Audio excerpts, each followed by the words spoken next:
Hello everyone, now we are going to start our next chapter, that is functions and methods. Functions and methods. So to understand the meaning of function, let us consider a scenario that we all watch TV and we can control our TV by TV controller or TV remote, right? So we have a TV remote by which we can control TV. In that remote we have a lot of buttons and each button has its own functionality, right? So let us consider three buttons. These are the three buttons in our TV remote. And the first button, if you press the first button, then the volume of our TV increases, and if you press the second button, then the volume of our TV decreases, and if you press this button, then the mute will get turned on or off. So mute will get on or off. So I can say that in TV remote, fixed buttons has fixed functionality or fixed logic. And when we are building the remote, or when in the manufacturing of the remote, we wrote the logic of each button and we are just using it again and again. And I can say that we are not declaring the logic of each button when we are pressing each and every time. The logic is defined once, but we are using it again and again by just pressing the button. Here pressing is nothing but calling. So in English, the meaning of function is doing some work. Executing some work is the meaning of function. Similarly, in coding, functions are block of code. Functions are block of code. Block of code in which we have wrote all the steps, all the things which we are going to perform. And functions are the block of code which are going to reuse it again and again. So we use functions again and again. Yeah, reuse functions. So functions are the code part of codes which are going to reuse again and again by just calling the name of the function. So let us see the syntax for the function. Now this is the syntax for the function. So first of all, we will write return type, and return type will give us what output we are going to give return to the user. So the function, I told you now, function is a block of code, block of code, and it will take some input. It will take some input and it will give us some output. So this is the basic functionality of a function. So let us take, if you press that mute button, then mute logic will execute. After that, our mute will get on. If I give numbers a comma b as input, then it will do some logical operation and it will give product of two numbers, product of a comma b. Similarly, if I give a number n, then it will give n factorial as output.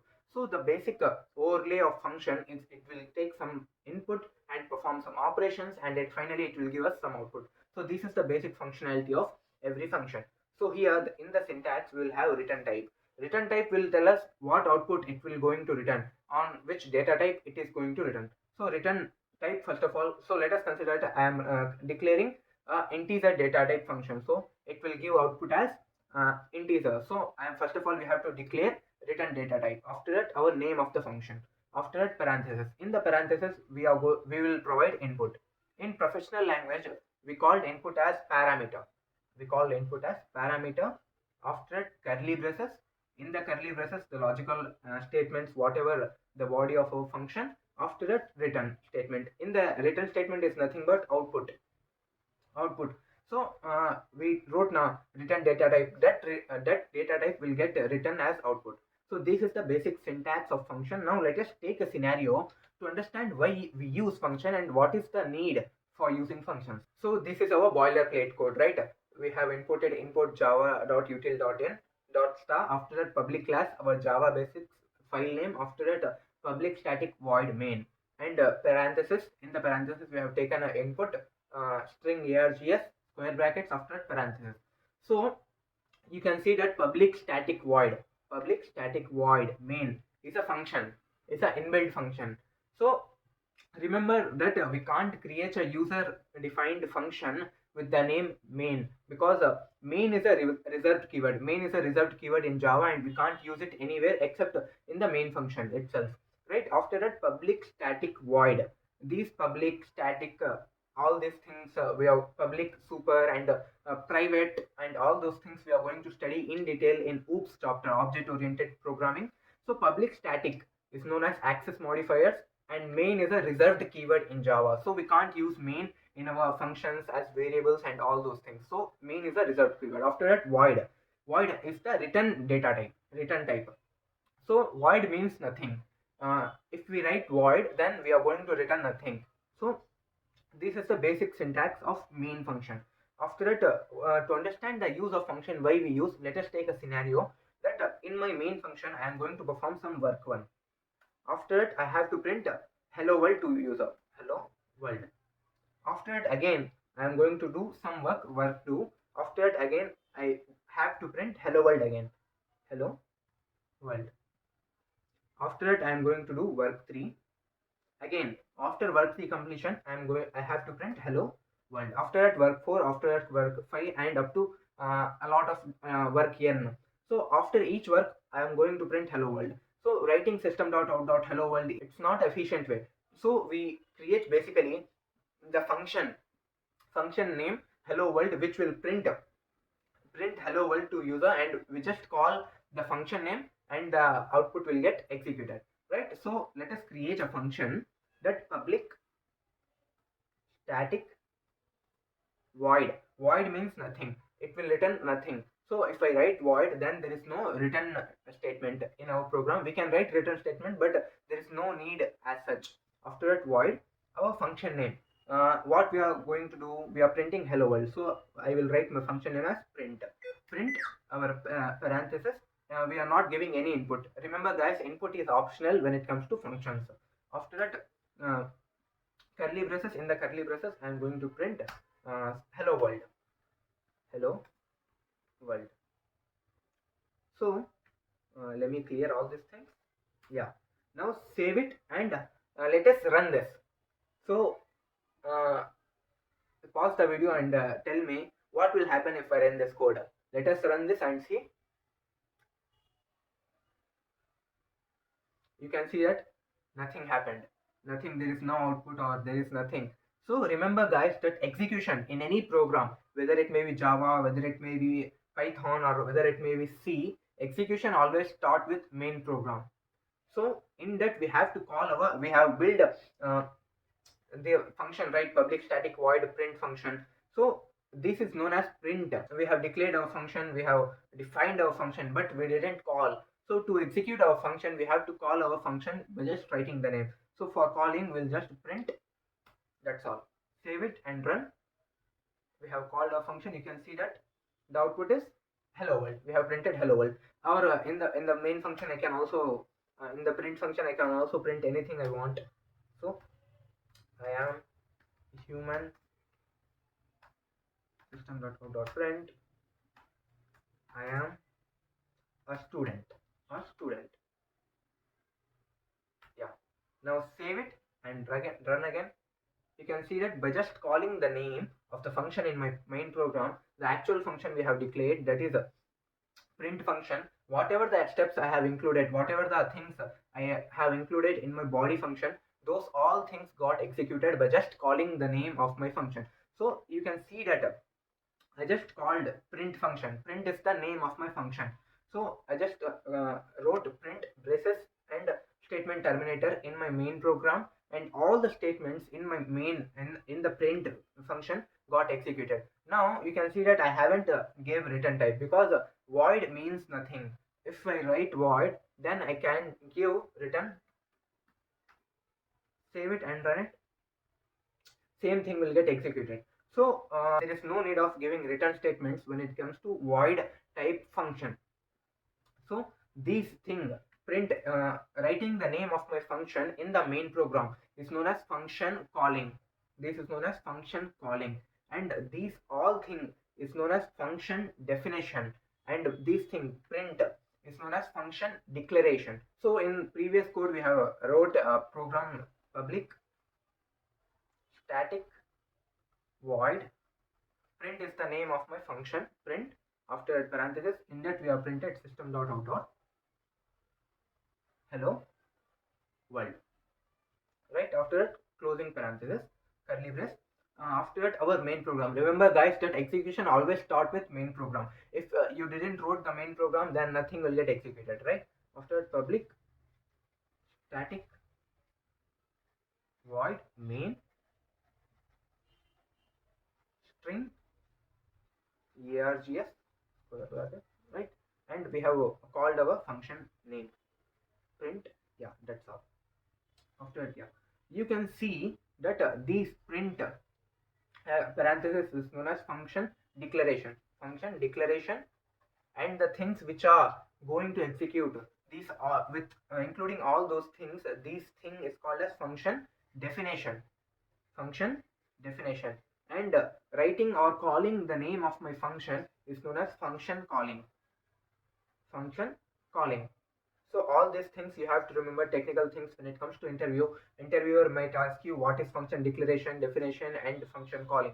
So writing the name of a function in the main program is known as function calling, and the name of my function in the class, in the Java basics class, is known as function declaration, and whatever the steps we are defining inside the function is known as function definition. Now let us understand how to give input to a function as a parameter. So the syntax for giving input for my function is, first of all we have to write return type, after that name of the function, after that type input. Suppose I am giving two integers as input, then I have to give int9 data type. I have to first of all declare which data type the variable which I am passing belongs to, right? Int a comma b. So these two parameters belongs to integer data type. Integer data type, right? So first of all I have to declare the data type, after that variable name, after that again if I am passing two variables, then comma, again data type, after that variable name. If I have to pass a third variable, then I will write just comma, after that type, and parameter 3. So these are the this is how we give input for our function. After it curly braces, in the curly braces as usual body of my function, after it return statement. Let us write a sample program to understand how to give input to my function. So let us declare an integer variable int a is equals to 10, after that int b is equals to 5. After that I am going to create a function which will give the sum of, which will return the sum of two variables. So let me write public static void, oh no, the return data type will be int, because this function will return the sum of two numbers, right? So I am going to write int. Int is the return data type. After that our function name is let me give sum, and in the parenthesis input. So it will take two input, right? Value of a, value of b. So int num1, after that int num2, right? Two integers it will take.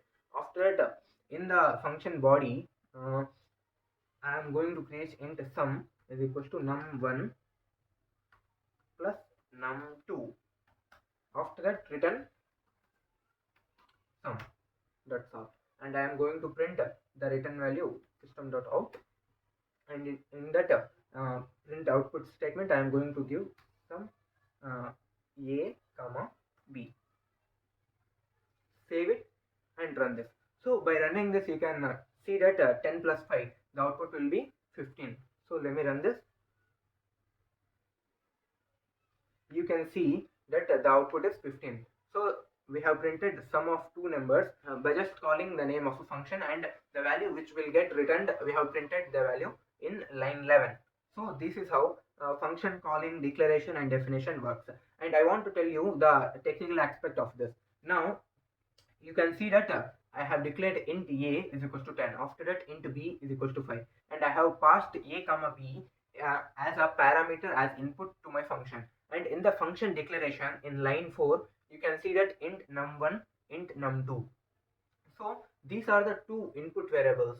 So num1 and num2 in the function declaration num1 and num2 are known as formal parameter. So these are not actual input I am giving. So these are basically dummy ones. These are formally the two parameters, and I am passing now in the 11th line sum in the parenthesis a comma b.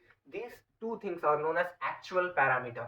So actual values I am passing are a comma b, and in the function declaration, just to give the overlay of my function, I have just put two inputs num1 and num2. Those things are called as formal parameters. So the actual parameters are the ones which are passed in the main program, whereas to just show what data type, and how many variables we are taking as input, to just show the overlay of my function, we use formal parameter. So in the previous example we have created a public function, public static public static return type int sum. So it will take num1 comma num2 as parameters, and after that it will give sum int sum is equals to n1 plus n2.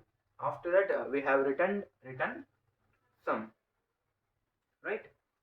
This is our sum function. After that our main function. In the main function, public static void main. In the function we have declared int a is equals to 10. After that int b is equals to 5. Finally we have called a function that is sum, and we have passed the value of a comma b, and we have printed this as output, right? And we have printed this. Now these sum of passing some values a comma b is known as actual parameter.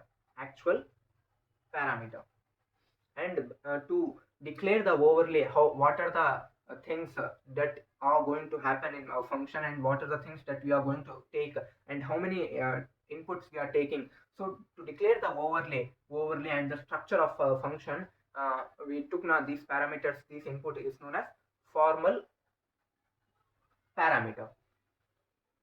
So the actual parameter is also known as argument.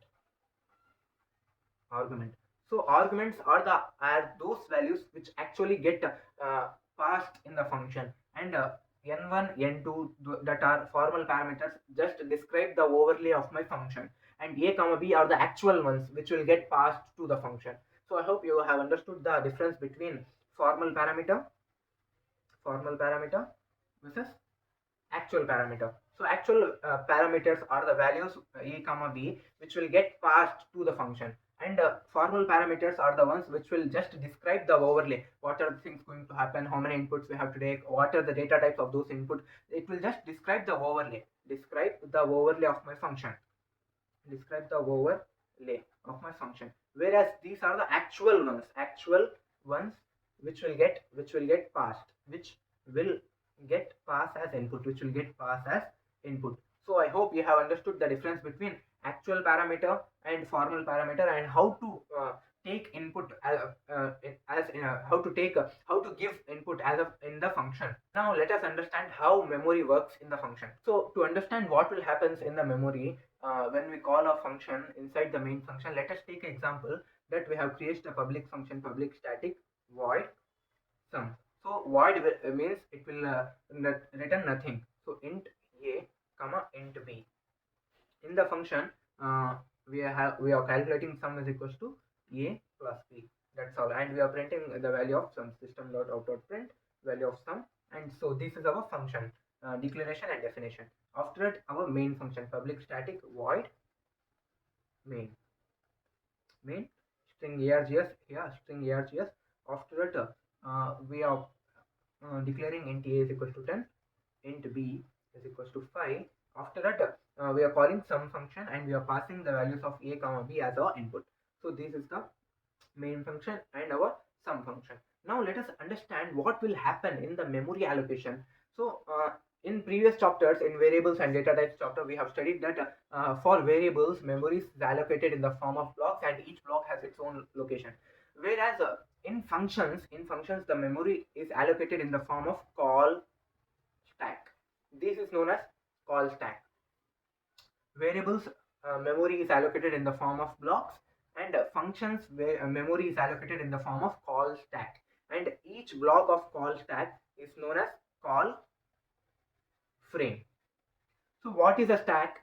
Stack in real life, we have already seen plenty of examples of stack. Like when we are studying JMINs, for JMINs or NEET, we used to put books one on each other, one on the top of each other, right? One book on another. So this is known as stack of books. And when we are at a restaurant, the waiter used to put plates on one top of another, right? So the plates one top of another is known as stack of plates. So we have seen stack of plates, stack of books, and all those things. So similarly, when we call function, the memory allocation allocates in the form of call stack, right? So this is our main function. So execution always start with main function, and it will include all the values, all the things which are going to happen, right? A comma b values. After that, sum function calling. So when we call function, a new call frame is allocated, is formed in the call stack, and when we call this, a new call frame is formed in our call stack. So again, what are the things which include in our function? Some function will get created, right? A some variable will get created, and a comma b gets input, gets into our function as input. After that, we are printing this sum. After that, so after printing sum, all the control will get into the main function, and these thing will get vanished in our memory allocation. I will tell you again that first of all, in the first call state, in the first call frame, main function is there, and in the main function we will have all the variables: a value, b value, some function calling. After calling some function, a new call frame get created on the top of main function. On the top of main function, a new call frame is created in our call stack, that is sum. And in the sum function, whatever the things we have declared or done, those things will get executed first. After executing all the things in the sum function, the control will get into again our main function. The control will be handed over to main function, and whatever the things we have declared now in the sum function, those things will get vanished after executing all things. So I hope you have understood, right? So after calling some function, a new call stack is formed, a new call frame is formed, and we have done whatever the things, that is sum is equal to a plus b. After that, printed sum. After executing all the things in the sum function, the control will be handed over to the main function, and these call frame will get vanished and erased from my memory. So these get erased from my memory. So this is how call stack works. I will demonstrate you that. First of all, initially our main program is formed. This is our main function, and in the main function we will have all the things a comma b comma c, and sum calling. When we call sum, a new call frame is created. So these call stack is changed into like this. This is our main program, and this is our sum program. So we will execute whatever the things. Sum is equal to a plus b. After that, we are printing system.out.print hello world. So after executing all the things in the sum function, this stack will get erased, right? So we'll left out with our main function. That's all. So this is how the working of memory allocation and memory works when we call functions, right? So when we call functions in main program, for that particular function, a call frame is created, and after executing all the things in our function which we have called, after executing all the things, the call frame will get erased from the memory. So this is how the working of function memory works. Up to now, we have understood what happens in the memory when the function is called. Now let us understand a new concept, that is call by value and call by reference. So to understand the concept of call by value and call by reference, let us take an example to understand what is call by value. So let us take example that we have two integers, int a is equal to 10 and int b is equal to 5. And now we want to swap the values of a and b into each other. So the a will become 5 and b will become 10. So we have to swap the values of a and b. So to do that, let us create a temporary variable to understand how we use temporary variable to swap any two functions. Let me demonstrate you that. Let us consider that this is my a value and this is my b value, and this is my temporary variable. This is my temporary variable. So this is my a, the value of a is 10, right? 10, 5, and the temporary variable initially is empty. Now what I am going to do is I am going to place the value of a in temporary variable. So the temporary variable will hold the value of a.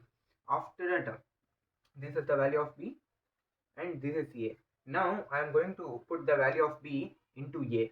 So this is my temporary, right? So after that, 10 temporary will hold 10, value of 10. After that, b will be empty now. After that, a will hold 5. Now I am going to change. I am going to put the value of temporary into b variable. So the final output will be, this is my a, which will hold 5. After that, the 10 will be get into our b container, that is b variable. After temporary will be empty. So these are the steps we will perform for swapping any two numbers using a temporary variable. So you can see that initially this is our initial step, this is our initial step, and this is our final step, this is our final step. So you can see that we have swapped the value of a in initial is 10, and the value of a in the final step is 5, and the value of b in the initial step is 5, and the value of b in the final step is 10. So we have successfully swapped two variables using a temporary variable. So let me write the pseudocode for it. So this is my int a is equals to 10, right? After that, int b is equals to 5. Now this is the code for swapping any two numbers. So I am going to create a temporary variable int temp is equals to, I am going to put the value of a. So my first step will be, I am going to put the value of a, assign the value of a to my temporary variable. After that, I am going to assign in the a variable, I am going to change the value of a by b. After that, b is equals to 10. This is the code for swapping any two numbers using a temporary variable. So to understand the concept of call by value, we have to understand this question. Now let us take two integers, int a is equals to 10. After that, int b is equals to 5. Now I am going to call a function name swap, and I am going to pass these two values, value of a comma b. I am going to pass a comma b values to my swap function. So let me create my swap function, public static void. This function will not return anything, so I am going to write void. After that, let me write my function name swap. Swap, in that this function will take two parameters, int a, after that int b. Now we are going to swap in this function. So I am going to change the values of a and b in the swap function. So I am going to create a temporary variable temp is equals to a. After that, a is equals to b. After that, b is equals to 10. Right? Now I am going to print a comma b values in swap function. So the values of we passed is a value is 10 and b value is 5. After swapping, I am going to print the values of a is plus the value of a. After that, again I am going to print the value of b. Value of b is plus b. Right? So in this program, swap program, I have swapped any two given values by using a temporary variable. Now to understand the concept of call by value, I am going to print the values of a and b in my main program. So a is before that, let me write here in main. This is my main program, right? A is plus a value. After that, system.out.print b is plus b value. Now my question is, you can see that in the line 13 I have assigned int a is equals to 10. After that, in the line 14 int b is equals to 5. So these are the two values I have assigned to my variables a comma b. So a is equals to 10 and b is equals to 5. Now in the line 16 I have called the function name swap and have passed two values of a comma b. In the swap function I have swapped two variables and printed their values. Now after calling swap function, I am going to print in main function and the values of a comma b. Now by calling swap function, we have changed the values of a comma b in that particular function. Now my question is, will it affect the actual values of a comma b in my main program? So my question is, in the swap function we have changed the values of a comma b, right? So my question here is, does it actually change the actual values of a comma b in my main program? So to know that, let me run this code. Let me run this.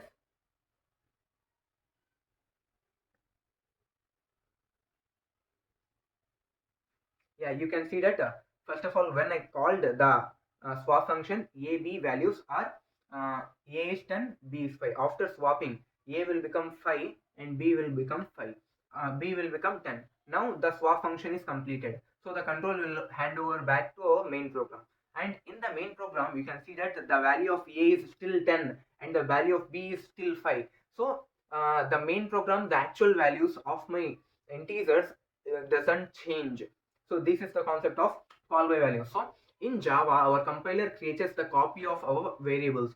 So we don't actually pass the address of a comma b in the swap function. We actually create a copy and it will get passed to my swap function, and whatever the operations I am doing will remain to that function only. It doesn't affect my main program.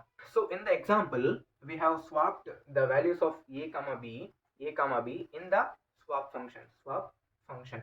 So we have changed the values of a comma b, and after it, in the main program we have printed the values of a comma b, and we saw that it doesn't change. The values of a comma b doesn't change and remains the same. This is because our Java compiler creates a copy of a comma b and pass to my function. So when I'm not actually passing the actual values of a comma b. I'm creating a copy of a comma b and passing it to my swap function. So whatever the changes that will happen in my swap function remain only there, and it doesn't affect my actual variables. Call by value means creating a copy of my variable when it comes to passing as input.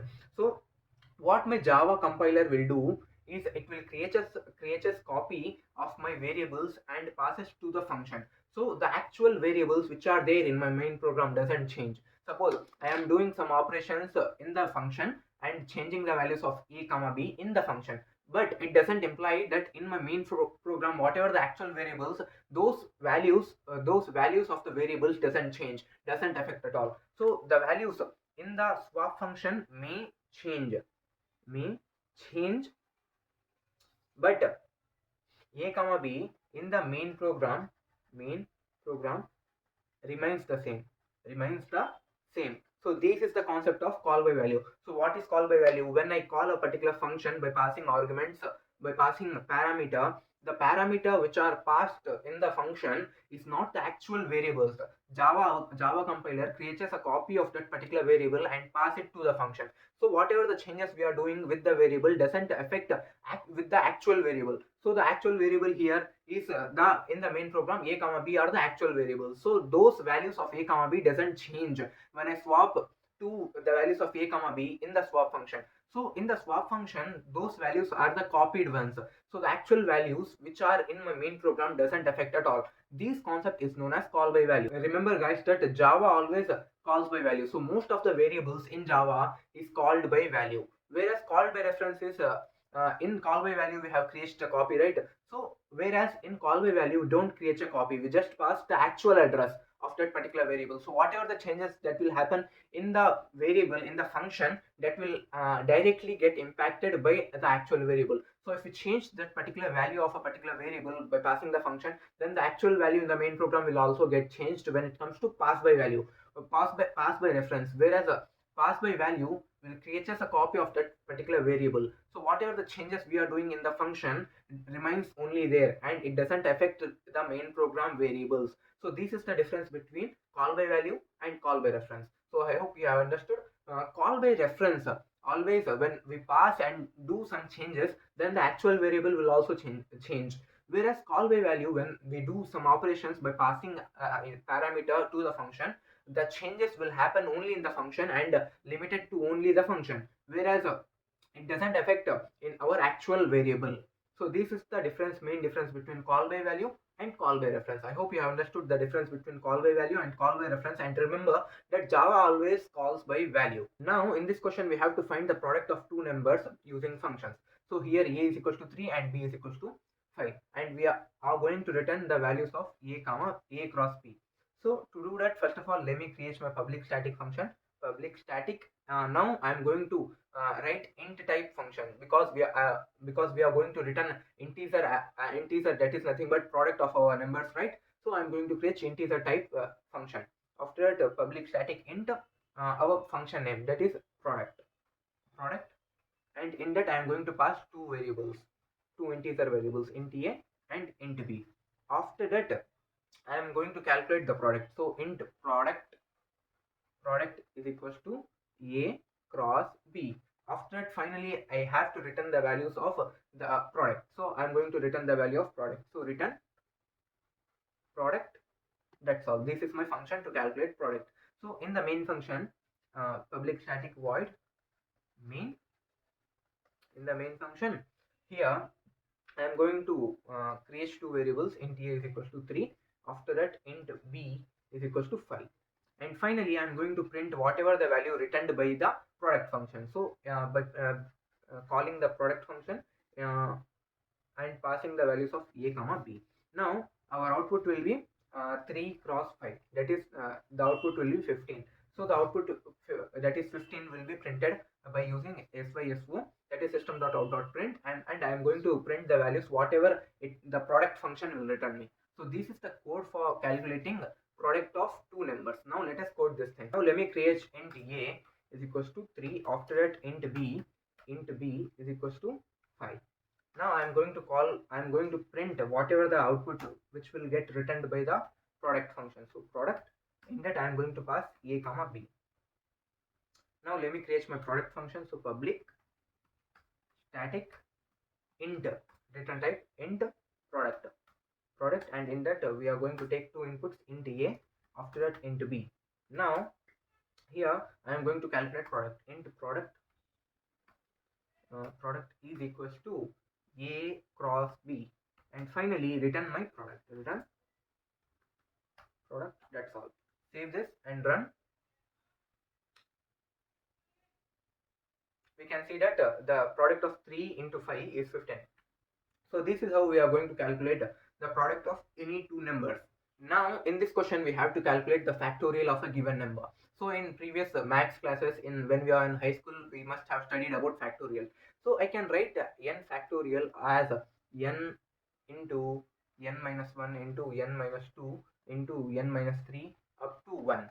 Or in other words, I can also into 1, or in other words I can also write it as n factorial is equals to 1 into 2 into 3 into 4 into up to n. So this is the factorial. So when n is equals to 4, then 4 factorial will be 1 into 2 into 3 into 4.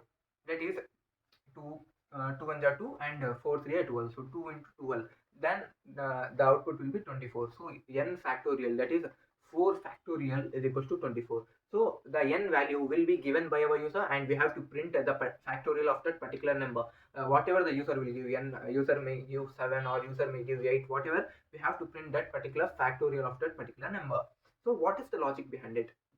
So you can see that first of all we are using functions, obviously, right? And now here the value of product, the value for calculating product is increasing by 1 2 3 4. So the pseudocode for this thing is, first of all, let me create my public static function, public static, and int. It's gonna return a integer value, right? Here we are going to return 24. So I'm going to create a integer type function.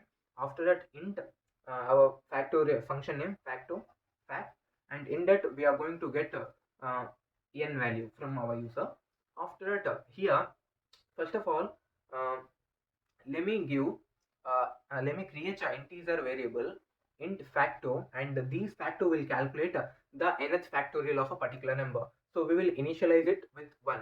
After that we have to use loop.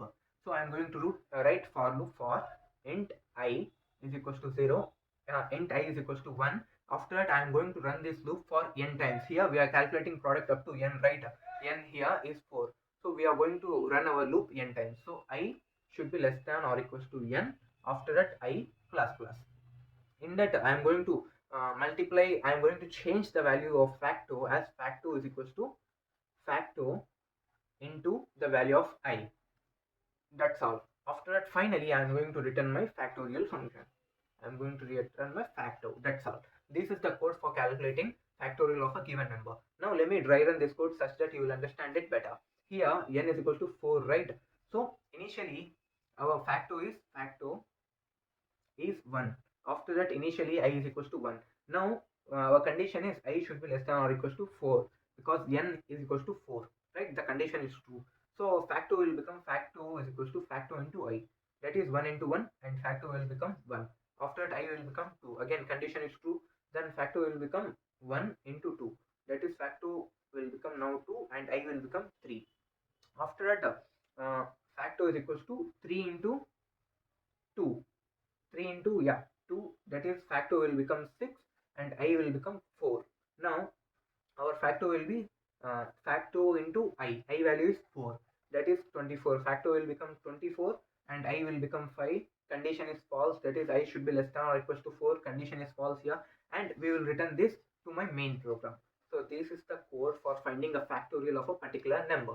I hope you have understood. Now let us code this thing. First of all, let us create our factorial function. Public static integer return type int fact. In that we are going to take parameter int n.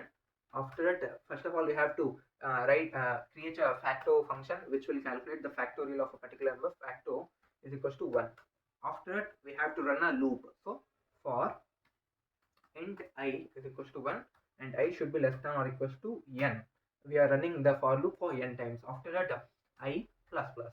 In that, we are calculating our factorial. So facto is equals to facto. Wait a minute. Yeah, facto into the value of I. Right. Finally, we are going to return our factorial. So facto. Right. Yeah. In the main program, let me create int n is equals to 4. We are calculating the factorial for 4. We know the output will be 24. After that, we are calling factorial. Let me print this. Yeah. Now we are calling factorial function by passing the parameter as n. Now let me save this and run. You can see that our output, that is 4 factorial, is 24. So we have successfully calculated the factorial of a particular number. So here we are running a loop for n times, and in that we are calculating facto is equal to facto into I, and before that we have initialized a facto variable with 1. So this is how we can calculate the factorial of a given number, and whatever the value written by the factorial function, I am printing it basically in the 13th line. Now in the given question, we have to find the binomial coefficient of a particular given values of n and r, and here n and r will be given by our user, and we have to find its binomial coefficient. So the formula for finding binomial coefficient is ncr is equals to n factorial divided by r factorial into n minus r factorial. So overly we can understand that first of all, we have to find the factorial of each and every number, and we have to just divide it. By dividing it, we can calculate the binomial coefficient. So the first step will be calculating n factorial. After that, second step will be calculating r factorial, and third step will be calculating similarly n minus r factorial, and the fourth step, that is the final step, will be returning the value of n factorial divided by r factorial into n minus r factorial. This is basically the simple way to calculate binomial coefficient. Now we are going to use the factorial function which we created in the previous question to calculate the factorial of a given number. Now let me write the pseudocode for this thing. So we are going to write pseudocode public static integer variable, integer return type int binomial coefficient. In that we are going to take two parameters, int n, after that int r. Now I am going to call my facto variable, and int n facto is equals to n factorial, calling facto function fact and going to pass the value of n. Right. Now this fact variable will return an integer, right, that is n factorial, that I am storing it in n fact variable. After that, I am going to create again a variable r fact. This will hold the r factorial. So I am going to call fact r here, and finally I am going to create a third variable. So int difference is nothing but n minus r. Difference is equals to fact n minus r, and finally I am going to return n fact divided by r fact into difference. That's all. This is how we will calculate the binomial coefficient of a given number. So this is the pseudocode for calculating binomial coefficient of a particular given n and r value. Now here we have fact function which will give us the factorial of a given number. Now I am going to write my binomial coefficient function, public static int bc binomial coefficient, and it will take two parameters, int n, after that int r. Now let me create int n fact. N fact will store the value of n factorial. So fact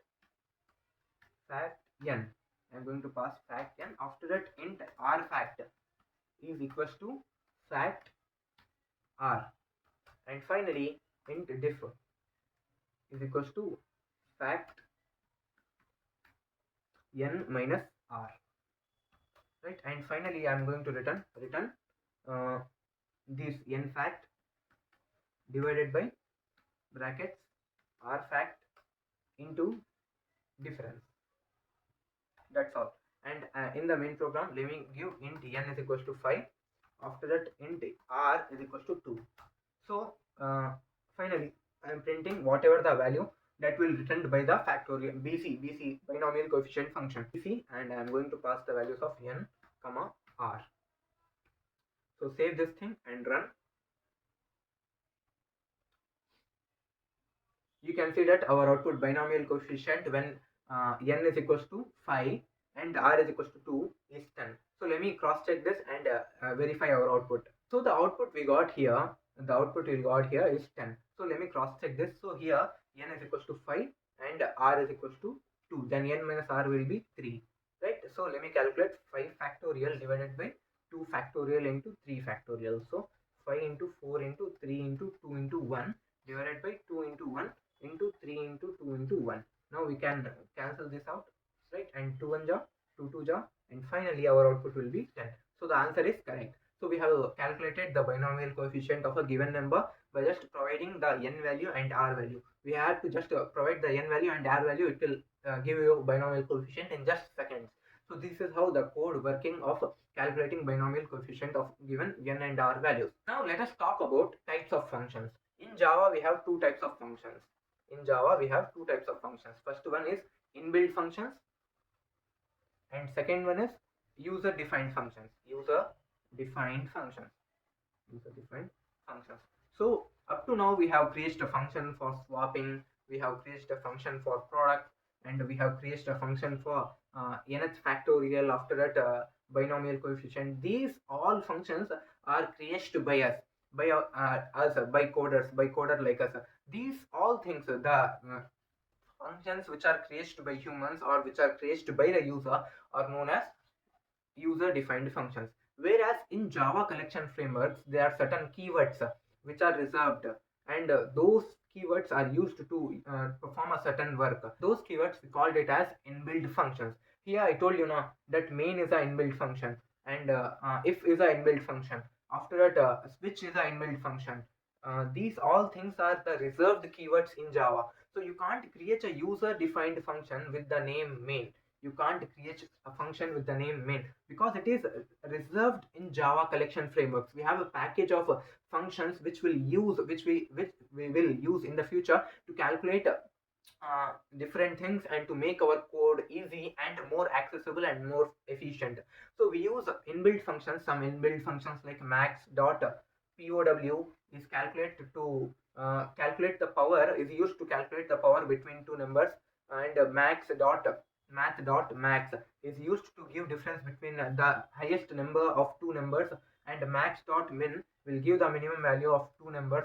So these are all the inbuilt functions which for if these all are the inbuilt functions which are reserved in Java. We can't use them by our user defined function. We can't name any of our user defined function with the name main because it is reserved in Java, right? I hope you have understood. And each and every inbuilt function has its own unique quality, and we use it when we come across real world problems.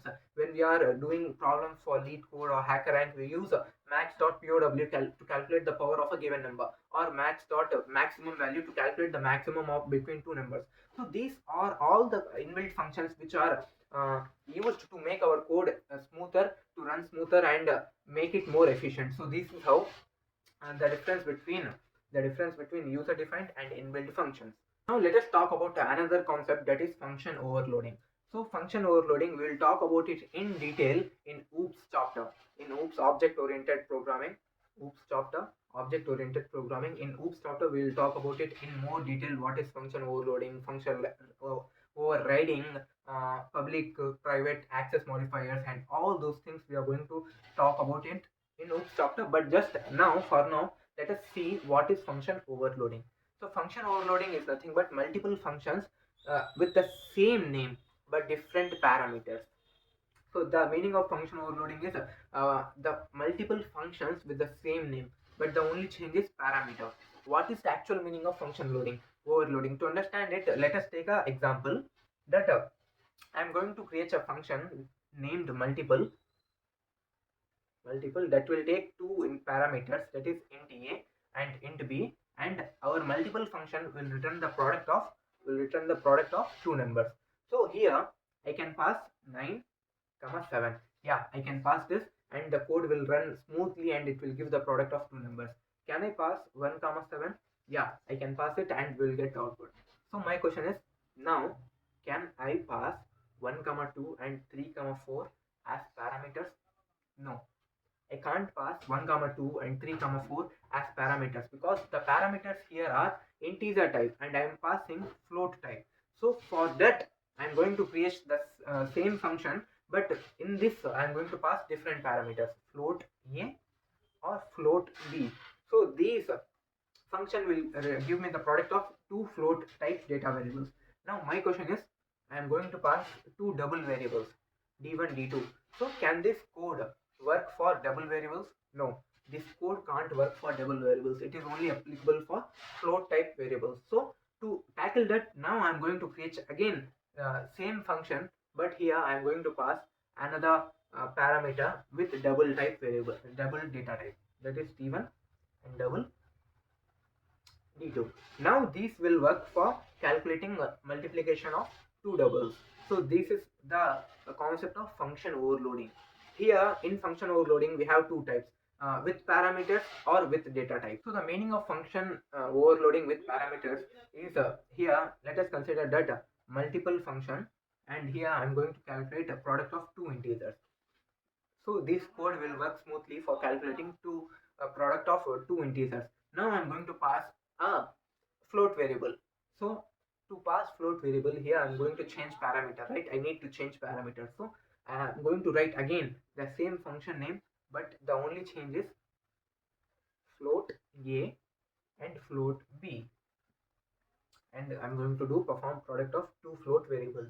Now again I want to pass now double variable. To do that I'm going to write double a and double b, right?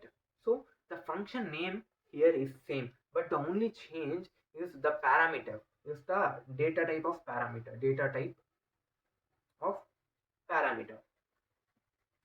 this is known as function overloading with parameters, using parameters. I hope you have understood the concept of function overloading. The name of the function is same, but the only change here is here the parameters, the input is changing, input data type is changing. Now the second one is function overloading using data types. Here we have to write return data type, right? If I am going to return an integer, then I am going to write multiple int multiple and our input i1 i2, right? Do some work. After that, if I want to return a character, then I am going to write char multiple i1 i2, my work. After that, if I am supposed to do if I am supposed to return a float variable, then I have to write a float here as my return data type, float multiple i1 i2, right? Here you can see that the function name is the same, the inputs is also same, but the only change here is return data types. Here I am going to return an integer, here I am going to return a character, here I am going to return a decimal value with some significant figures. So this is the two types of function overloading, that is function overloading with parameter and function overloading with data type. I hope you have understood the difference, and I hope you have understood the concept of function overloading. Now in the given question we have to find whether the given number is prime or not. So in previous chapter in loops we have already did this question, but I told you that the code provided in the question in the video is not an efficient one, and I told you to search it by yourself. I hope you searched the code for finding prime numbers in an efficient way. Now in this question we are going to do that efficient way, right? So to find prime numbers, we already know the logic that a prime number, let us consider that n is equal to 7, is not divisible by any other number except 1 or itself, the number 7. So we are going to run a for loop. In previous chapter we have run the for loop from int I is equals to 2 to I should be less than or equals to n. I should be less than n and I plus plus. In that we have checked if I, if n modulo I is equals to 0, then is prime will become false, and we have break from the loop immediately. Else is prime is equals to true. So this is the code we did in the previous chapter, in the loops chapter. Now the efficient way is to check whether a given number is prime or not. You need not to run the loop for 7 times. Here we are running loop for from 2, 3, 4, 5, 6, 7. We are running this for around 1, 2, 3, 4, 5, 6. 1, 2, 3, 4, 4, 5. 5 times we are running loop for 5 times. We don't need to run this loop for this many of times. If we are going to find the prime number for a given number n, then we will run the loop for n times. We are going to run the loop for n times. This is not an efficient way. Running the loop for n times is not an efficient way, and it will take more time complexity, and it will also take more space complexity. We will study about the space and time complexity in later of chapters, but for now it is not efficient way to run our loop for n times. So the logic here is you need not to run this loop for n times. You can run the loop for half times, or you can run the loop for n times, and for root n times you will check whether the particular number is divisible or not. If it is divisible, then it is not a prime number. If it is not divisible, then it is a prime number. So I'm going to run our loop for root n times.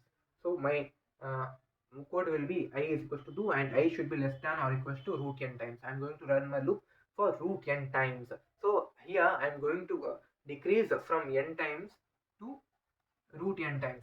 So the number of iterations is decreased. By decreasing the number of iterations, our code will run more faster. So it is more efficient, right? So this is how, with a small change, we are going to calculate whether the given number is prime or not. Now let me create my function public static void type function. So it's gonna return nothing. After that, my function name is prime. It will check whether the given number is prime or not. In that, I'm going to pass a n variable. After that, I'm going to run a for loop, right? So for int I is equals to 0, int I is equals to 2. After that, I should be less than or equals to calculate the square root. We are going to use our inbuilt function, that is math dot sqrt. This will calculate the square root of n. After that, I plus plus. In this, we are going to check if n modulo I is equals to 0. If this is 0, then is prime is equals to false. After that, else is prime is equals to true. Right, here it is showing error because we haven't created our is prime function. So let me create my is prime function. Boolean is prime is equals to, we are going to initialize it with false. After that, if is prime is equals to false in my for loop, then I am going to immediately break the loop, right? And finally, I am checking if is prime is equals to true. If it is true, then print given number is prime. Else print not a prime. Now let me take int n in the main program. Let me take int n is equals to 7. After that, I am calling is prime function and passing the value of n. Now let me save this, and the output will be given number is a prime. So n is equals to 7 is a prime, right? Yeah, you can see that here, yeah, given is n is equals to 7. So the given number is a prime number. So this is how we are going to calculate, and this is the efficient way to calculate that whether the given number is prime or not. Now in the given question, we have to print the numbers up to a range, and the range will be given by our user. Here n is equals to 10. Then the output we get, what we are expecting to get is 2, 3, 5, 7 should be the output, because these are the prime numbers which lies from n is equals to 1 to n is equals to 10. So we are going to print the numbers in the given range. So the pseudocode or the logic behind is, first of all, we have to take n as input, and the value will be given by our user. After that, second is I am going to call prime range function. Prime range function. In the prime range function, I am going to pass my n value. After that, I am going to run my for loop. So for loop for int I is equals to 2 and I should be less than or equals to n. After that, I plus plus. Right? In that, I am going to write if is prime and this function in I'm going to pass I value as a parameter, and if this value, if is prime will give me true, if is prime is equals to true, then I am going to print the value of I, else nothing. Right? And in the third step, in the is prime function, I will get integer value. Let us consider that integer is m. So I am calculating, let me create my boolean variable.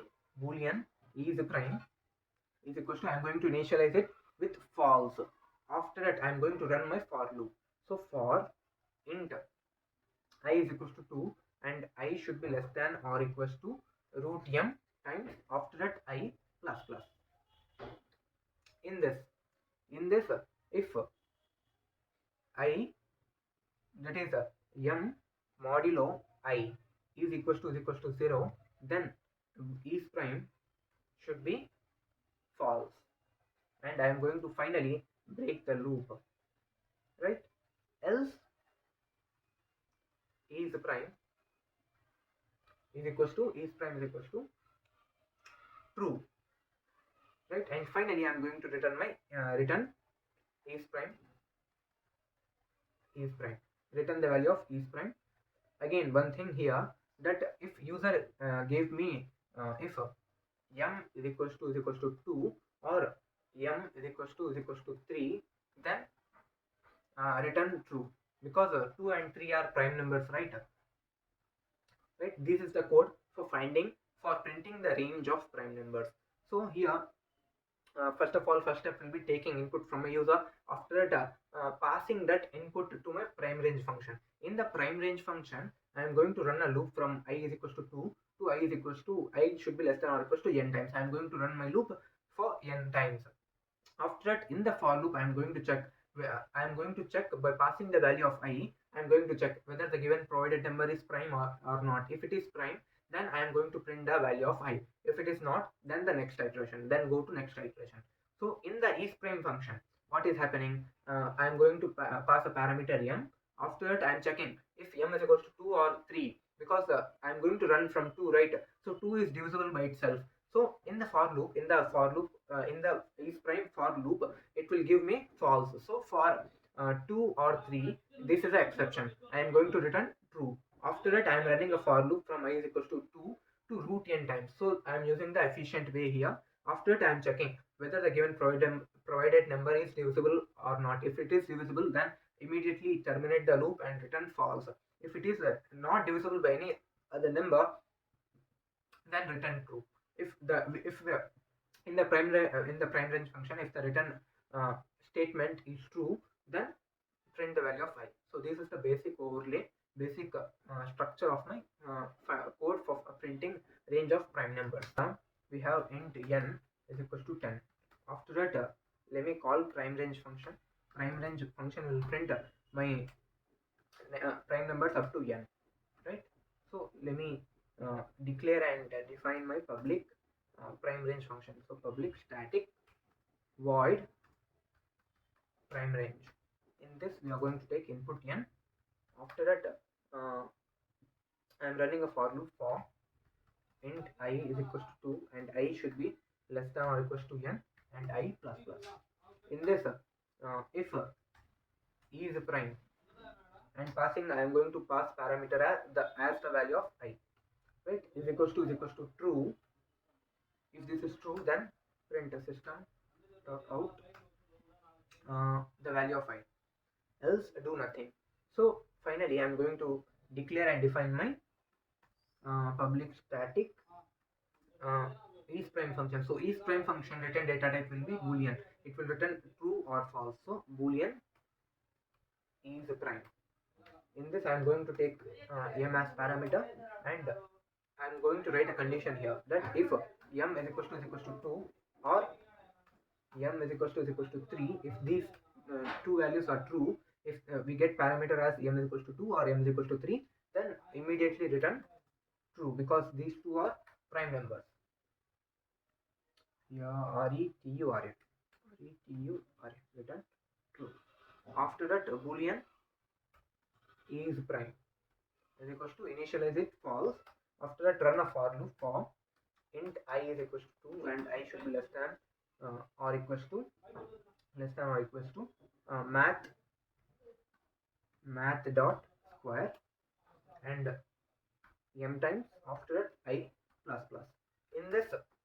In this check whether the given number is divisible by I or not. If m modulo I is equals to 0, then is prime is equals to false, and finally break else is prime is equals to true, and finally uh, return is prime to my user, right? And run, you can see that the numbers between 10 is prime numbers between 1 to 10 is 2, 3, 5, 7. Scope are the limitation, are the limit on which in which a variable or function. So I can say that scope is the limit in which a function or variable can be accessible. It means that let us take an example that I have created a function. Let me write a swap function. So I have created a swap function, right? Public static void swap. In the swap function I have taken two variables, int a comma int b, and in that swap function I have created a temporary variable. So int temp is equals to a, after that a is equals to b, and finally b is equals to temp. So this is how we used to swap any two numbers, and in this function I have created temporary variable. So here to the meaning of method scope is this is my function, right? And in that function we have a temporary variable. Method scopes tells that we can use this temporary variable anywhere we want in my function. Suppose my function has again 1000 lines, and I can use my temporary variable in the 1001 line. So I can use my temporary variable anywhere I want. I can use it in my function, but I can't use my temporary variable outside the function, outside the given function. It means that the accessibility of temporary variable is limited to method. Method is nothing but function. Method is nothing but function. So our chapter name is function slash method, right? So methods and functions are basically same. The meaning are same. The meaning is same.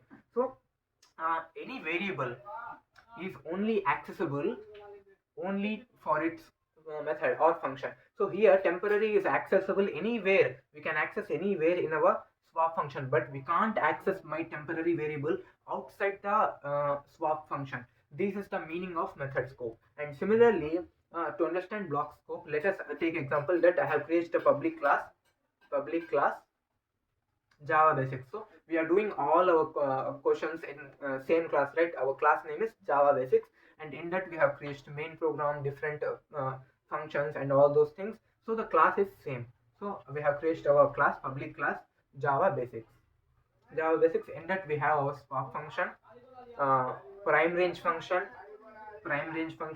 and is prime function. After that, main function, product function, and we have many functions. We did too many questions in this chapter, so we have these functions in this class. So the thing is, I can access my swap function wherever I want. I can access my swap function in the main program. I can access my swap function in the is prime program, in the is prime function, or I can access my swap function is my prime in the prime range function. So I can access this program here or wherever I want in the class, but I can't access a particular function. I can't access my particular function outside the class. So the scope of a particular function what I told you, that function is a block of code. So the scope of my block is here, block means function. So the scope of a function is limited to class. So the scope of a variable is limited to function, and the scope of a function is limited to class. It means that here, suppose I am creating again another class name is, let us consider Java. So in this is another class, right? This is Java basics class and this is Java class. So I can't access my swap function in Java class because this is a totally different class. So the block scope says that the scope of a particular function is limited to its class. So I hope you have understood the concept of method scope, that is variable scope basically, and the block scope, right? So this is the concept of scope. We don't use it that much and we don't read about it this much, but we are going to study classes, objects, and all those things in our upcoming chapter, that is object oriented programming. So with that being said, we have completed our function, that is functions. We have completed our chapter, that is functions slash methods. So with that being said, I will see you in the next chapter, that is patterns, and we are going to solve many tough questions, tough advanced questions related to patterns. With that being said, I will see you in the next chapter.